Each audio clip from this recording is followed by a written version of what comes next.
Здраво, деца! Денеска ќе ја читаме сказната Песната на Лумалу од книгата Приказни од зумливото море. Песната на Лумалу. Не сум гладен, јадев, рече Ален и ја зграпчи посилно книгата и нурна подлабоко во неа. Што јадеше, се зачуди баба му. Немаш каснато ништо од утрово. Ехе, не знаеш што се не изадов, бабо, куп работи, остави ме сега, читам. Баба му воздивна и поиде на кај кујната, заведнаш да се премисли и да се подврати 2 чекора назад. А да излезеш малку надвор, сине, види колку е убаво, сонце, пролет. Бабо, цело време сум надвор, како не разбираш? Нетрпеливо одговори Ален, сакајќи побрзо да остане сам со книгата. Боже, Боже, само измислуваш нешто, мрмореше баба му. Па треба да најдеш другари. Бабо, налутено подвикна Ален. Имам другари, како не разбираш, имам многу другари. Баба му ја заврти главата лево-десно, пак воздивна, а потоа молкум си поиде во кујната. Ова дете мош не ја загрижуваше. Од дома не излегуваше, немаше другарчиња како другите деца на негова возраст и не ги оставаше книгите. Убаво е да се чита, ама кај него тоа беше навистина претерано. Ален се смести поудобно во фотелјата и задоволно ја намести книгата во скутот. Конечно ќе може да си продолжи со неговите авантури. Фотелјата се занишка на брановите. Ветрето носеше пријатен мирис на море. Галебот Герман, кој беше заминат во извидница, се враќаше назад носејќи добри вести. Копно, копно, викаше тој, надлетувајќи го бродчето на морепловецот Ален. Мислам дека стигнавме, другар. Ален се возбуди.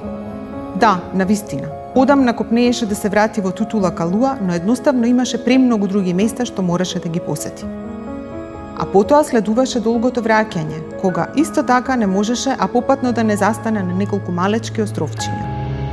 Последното беше едно островче на кое немаше ништо освен палави мајмуни и дрвја со банани. О, колку банани изеде! А впрочем, тие беа многу повкусни од обичните банани што ги јадеше во неговиот вообичаен живот. Оној во кој беше само Ален, но не и Ален морепловецот. А сега конечно Тутула Калуа. Бродчето веќе се приближуваше до брегот, а тој можеше да ја слушне песната. Незината песна, онаа што го следеше на сите негови патешествија, песната на Лумалу. Анан туни шеку така, така ту, така ти, кала кути Тутула Калуа, онаку терека си. Или во превод, песна те води кон чудесна земја, песна гласна, песна јасна. Добре дојде во Тутула Калуа, домот твој под звездите. Бродчето го допре брегот, а Ален ја догледа. Облечена во шарен фустан и со цветови во косата, како седи на песокот и им пее на малите ракови кои ја слушаа како магепсани. Лумалу. Неговата пријателка, онаа што беше со него и кога не беше тука.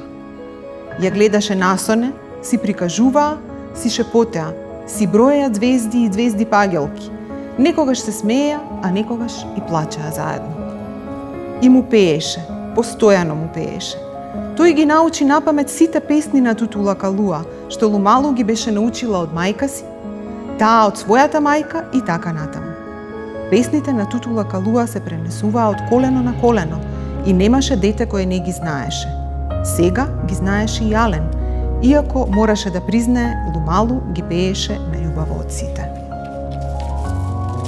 А имаше и зошто тоа беше така. Лумалу, нејзиното име кажуваше се, она што создава со песна. Ален слезе од бродчето и полека зачекори на кај Лумалу, додека Герман одлета да ја најде Анкуа, птицата сезнајка, за да ги дознае најновите вести од неа. Ален помисли дека Лумалу не го забележала, оти беше толку задлабочена во пеењето. Но таа ги испеа последните тонови од Добре дојде во Тутула Калуа и го крена погледот. Дојде, му рече со незиниот звонлив глас. Мислев ке дојдеш вчера. Ален се вцрвени. Навистина, требаше да пристигне вчера, но вчера го сретна пиратот Корк и мораше со него да скршне кон скриената лагуна, да бараат некакво ѓомити скриено богатство. А всушност, Корк имаше приготвено гозба за својот пријател Ален и не сакаше да го пушти да замине без да преноки на неговиот славен пиратски брод, Црниот Галеб. Па, малку задоцнив, пропелтечи Ален. Не ми се лутиш? На брзина праша, исплашен дека Лумалу му се налутила. Хи-хи, се закикоти Лумалу. Па знам каде беше, будалче. Јас секогаш знам каде си. Уф, да, заборавив, се сети Ален. Ти знаеш се за секого. Не за секого, го поправи Лумалу. Туку само за оние што некогаш стапнале во Тутула Калуа. За нив секогаш знам како се, во секое време од денот или ноќта, за да можам да им помогнам доколку им е потребна помош. Како оној ден кога плачев по училиште, праша Ален и веднаш ја почувствува онаа грудка во стомакот. Онаа грудка што му се јавуваше секој пат кога се враќаше од училиште. И кога одеше натаму, и додека беше на одмор, а и на час. Да, како тогаш, тивко рече Лумалу, и како сите пати претходно и сите пати потоа, знај, јас секогаш сум тука за тебе. Знам, возврати Ален, но некако не му се зборуваше сега за тоа. Не додека беше тука, во Тутула Калуа, каде што немаше болка, тага и несреќа. Лумалу ги прочита неговите мисли, па силно го гушна и весело му рече: Ајде, веселбата треба да почне. Веселбата? Зачудено праша Ален, но Лумалу не го слушаше.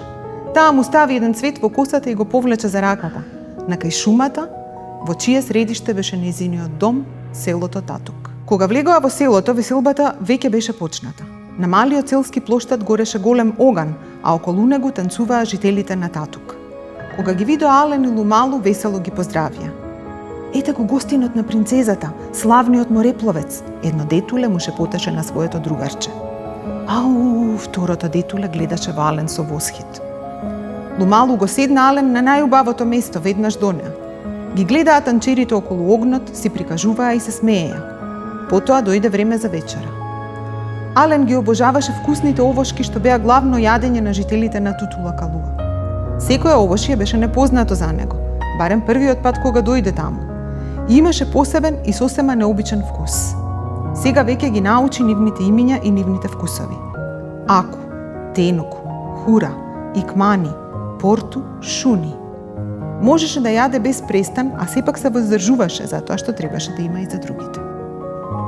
А кога вечерта се покри со обвивката на тишината, кога од огнот останаа само жарчиња, а малечките деца заспаа во скутовите на мајките, дојде ред на Лумалу, на онаа што создава со песна. Сите очи се вперија во неа, а Лумалу ги затвори очите и почна да пее. Прво тивко, а потоа се погласно и погласно, се додека песната не ги понесе сите. Аки но туку шарапи тану, тук марикота котурану. Кали калико туни рока, рок тураку, ноку нока. Ален првпат ја слушаше оваа песна и не го разбираше нејзиното значење, но не мораше да разбере.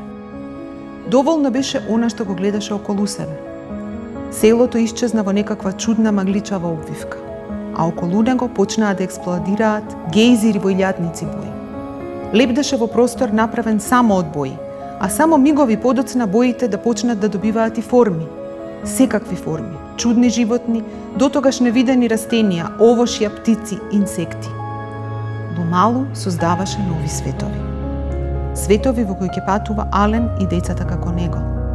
Децата кои сонуваа, децата кои фантазираа, децата кои трагаа по повеќе. Гласот на Лумалу одекнуваше во неговата глава, но веќе не можеше да ја следи ни неа, ни световите што се создаваа околу него. Почна да тоне во сон. Иако сакаше да остане буден и да види што ќе се случува понатаму, во што ќе се претвори онаа птица таму и... Фотелјата се заниша на брановите за последен пат. Ален, сине, си заспал читајки, ајде бабино, оде легни си в кревет. Од некаде доаѓаше гласот на баба му, ама не можеше да разпознае од каде. Ајде сине, стани. Ален ги отвори очите и сонливо трепна. Баба му беше пред него, го тресеше нежно за рамото и го галеше по косата. Ајде, легни си в кревет, може, душо? Промрмори Ален, стана од фотелјата и тргна на кај неговата соба. Но за миг се врати назад, знаејќи дека заборава нешто.